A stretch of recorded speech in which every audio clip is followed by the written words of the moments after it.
வணக்கம். மாலை முரசு செய்திகளை விரிவாக பார்ப்பதற்கு முன் தலைப்புச் செய்திகளை பார்க்கலாம். மும்மொழி கொள்கையை ஏற்கும் வரை தமிழ்நாட்டிற்கு நிதி கிடையாது என்று பிளாக்மெயில் செய்யும் தடித்தனத்தை தமிழர்கள் பொறுத்துக் கொள்ள மாட்டார்கள் என முதலமைச்சர் காட்டம். ஒத்திசைவு பட்டியலில் உள்ளதுதான் கல்வி, அதற்கு ஒன்றிய அரசு ஏகபோக எஜமானர்கள் அல்ல எனவும் விளாசல்.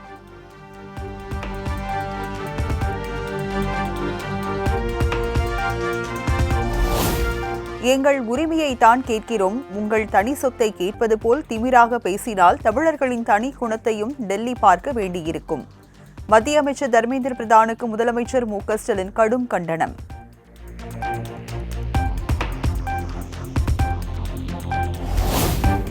இந்திய அரசியலமைப்பு சட்டத்தின் எந்த பிரிவும் மும்மொழி கொள்கையை கட்டாயமாக்குகிறது என கல்வி அமைச்சரால் கூற முடியுமா? தர்மேந்திர பிரதானுக்கு முதலமைச்சர் மு.க.ஸ்டாலின் சரமாரி கேள்வி.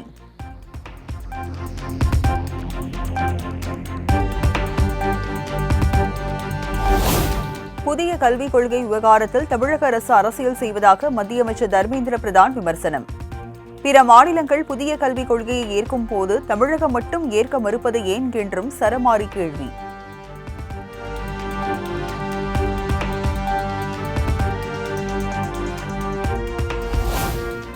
புதிய கல்விக் கொள்கையை தமிழ்நாடு அரசு ஏற்கும் வரை கல்வி நிதி வழங்க இயலாது. SSA திட்டத்திற்கான நிதி குறித்த கேள்விக்கு மத்திய கல்வித்துறை அமைச்சர் தர்மேந்திர பிரதான் திட்டவட்டம்.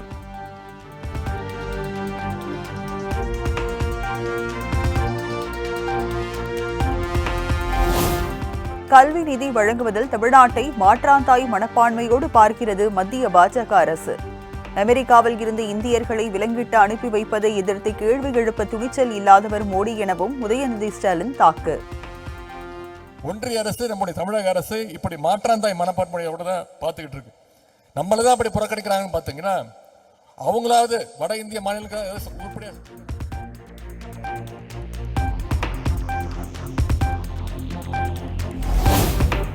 உரிமையை கேட்கிறோம், உபகாரம் அல்ல, இழந்ததை கேட்கிறோம், இரவல் பொருள் அல்ல என மத்திய அமைச்சர் தர்மேந்திர பிரதானுக்கு அமைச்சர் அன்பில் மகேஷ் கண்டனம்.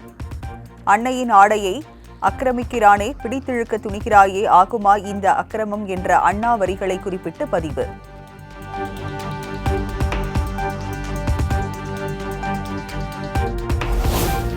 மும்மொழி கொள்கை விவகாரத்தில் தமிழகத்தை மிரட்டி பணிய வைக்க முடியாது.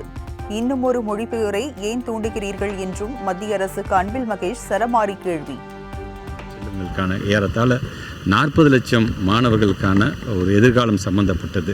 இன்றைக்கு நீங்கள் மும்மொழிக்குள்ளே ஏற்றுக்கொள்ள மாட்டீர்களா என்று சொல்வதே பார்த்தீங்கன்னா, இன்னொரு மொழிப்போரை நீங்கள் தூண்டுவது போன்றதான் அது அமைந்திருக்கிறது என்பதைத்தான் நான் பகிரங்கமாக நான் சொல்ல கடமைப்பட்டிருக்கின்றேன்.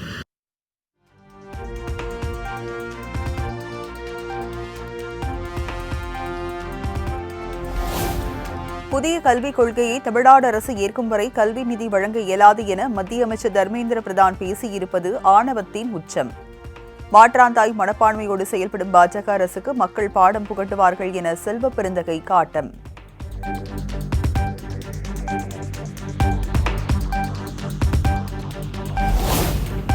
தேவையில்லாத மும்மொழி கொள்கையை திணிப்பது, மறுத்தால் நிதியை தராமல் இருப்பது, இதுதான் பாஜகவின் உக்தி.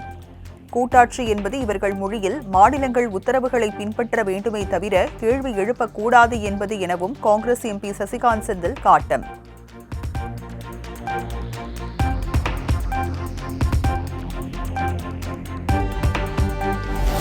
டெல்லி ரயில் நிலையத்தில் கூட்ட நெரிசலில் சிக்கி 3 குழந்தைகள் உள்பட 18 பேர் உயிரிழப்பு.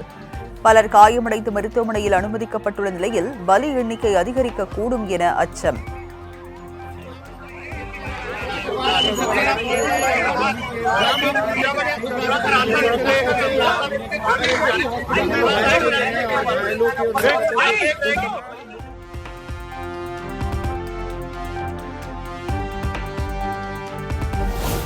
டெல்லி ரயில் நிலையத்தில் கூட்ட நெரிசலில் சிக்கி 18 பேர் உயிரிழந்த விவகாரம். உயர்மட்ட விசாரணைக்கு உத்தரவிட்டுள்ளதாக ரயில்வே நிர்வாகம் தகவல்.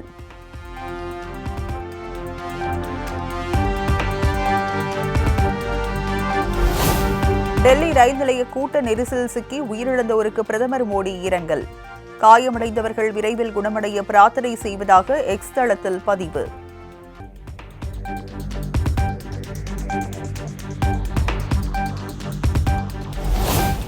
தமிழக வெற்றிக் கழக 1ஆம் ஆண்டு விழா பொதுக்குழு நிகழ்ச்சிகளை தனித்தனியாக நடத்த முடிவு.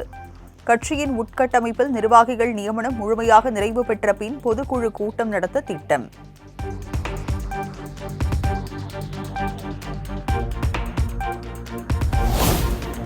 பிரதமர் மோடி குறித்து தரம் தாழ்ந்து விமர்சித்ததாக அண்ணாமலை புகார் அளித்ததன் எதிரொலி. விகடன் இணையதளத்தை முடக்கி மத்திய தகவல் ஒலிபரப்புத்துறை அமைச்சகம் நடவடிக்கை.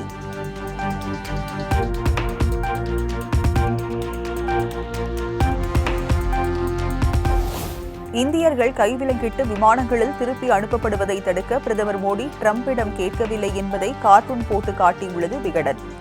இதில் எந்த தவறும் இல்லை என பூவுலகின் நண்பர்கள் அமைப்பின் சுந்தரராஜன் கருத்து.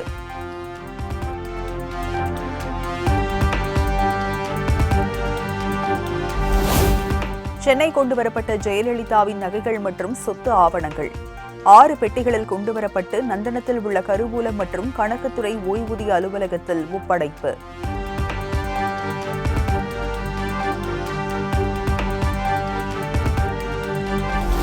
குழந்தைகளோ பெண்களோ பாதிக்கப்பட்டால் எந்த சாதிக்கார விட்டு பெண்கள் பாதிக்கப்பட்டு உள்ளார்கள் என்பதை பார்த்து கருத்து சொல்கிறார்கள்.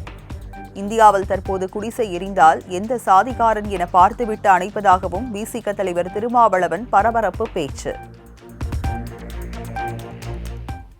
குடிசைகள் எரிந்தால் எந்த சாதிக்காரன் குடிசைகள் என்று பார்த்துவிட்டு அவன் அதை பற்றி சிந்திக்கிறான். பிள்ளைகள், சிறுமிகள்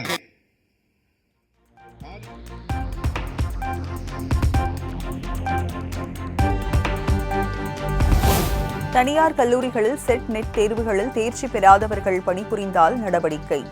உயர்கல்வித்துறை அமைச்சர் கோவி செழியன் எச்சரிக்கை.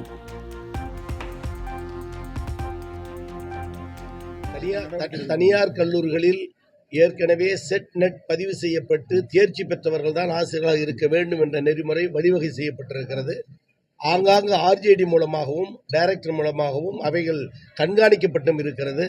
மேலெழுந்த வாரியாக சொல்லுகிற வார்த்தை என்பது வேறு. அதுவே புகார் மனுவாக தந்து நாங்கள் பல கல்லூரிகளில் சென்று அது உண்மை எனப்பட்டால் தக்க நடவடிக்கை மேற்கொண்டிருக்கிறோம். தனியார் கல்லூரிகளில் ஏற்கனவே செட் நெட் பதிவு செய்யப்பட்டு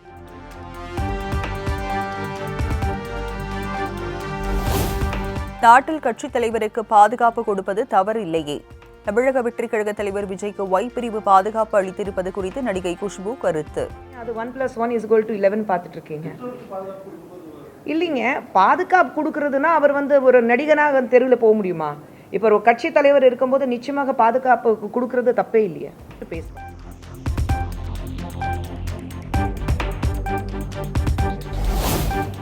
கடலூர் அருகே நெல் கொள்முதல் நிலைய மேஸ்திரி அதிரடி கைது. நெல் கொள்முதல் செய்ய லஞ்சம் கேட்டதாக எழுந்த புகாரின் பேரில் போலீசார் நடவடிக்கை.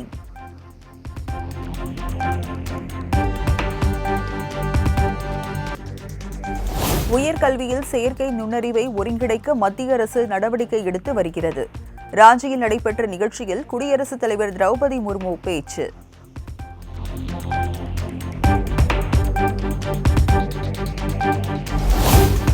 சட்டவிரோதமாக அமெரிக்காவில் குடியேறிய 119 இந்தியர்கள் தாயகம் திரும்பினர். நள்ளிரவில் பஞ்சாப் மாநிலம் அமிர்தசரஸ் நகரில் விமானத்தில் வந்திறங்கினர்.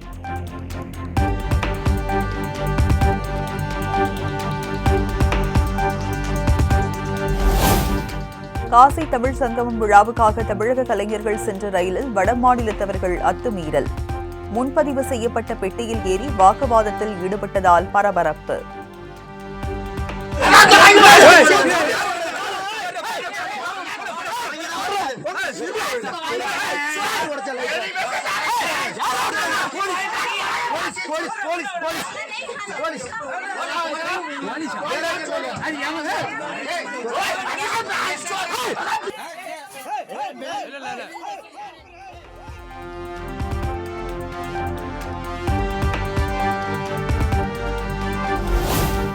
வாரணாசி காசி தமிழ் சங்கமம் விழாவில் களை கட்டிய தமிழக கலைஞர்களின் இசை நிகழ்ச்சி. கையில் வாளுடன் பறை மற்றும் மேளதாளம் முழங்க நடைபெற்ற கண்கவர் நடனத்தை உற்சாகத்துடன் கண்டுகளித்த பார்வையாளர்கள்.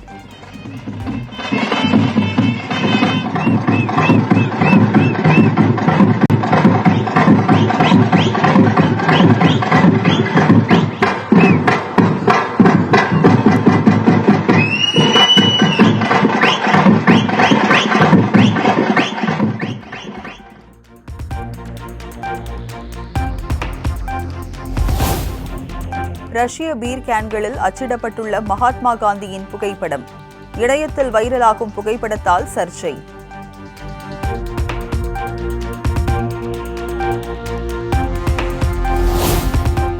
மகளிர் பிரீமியர் லீக் கிரிக்கெட் போட்டியில் டெல்லி கேபிட்டல்ஸ் அணி வெற்றி.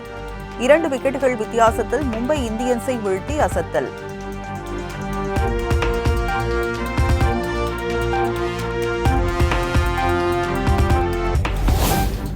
விடாமுயற்சி திரைப்படம் ஹாலிவுட் படத்திற்கு நிகராக உள்ளது.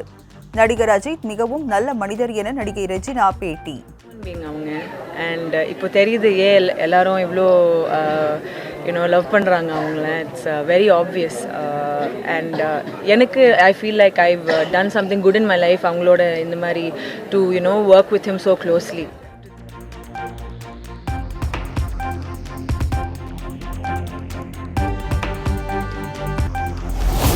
சென்னை நந்தனம் YMCA மைதானத்தில் தேனிசை தென்றல் தேவாவின் இசை கச்சேரி. ஆயிரக்கணக்கான ரசிகர்கள் பங்கேற்று உற்சாகம்.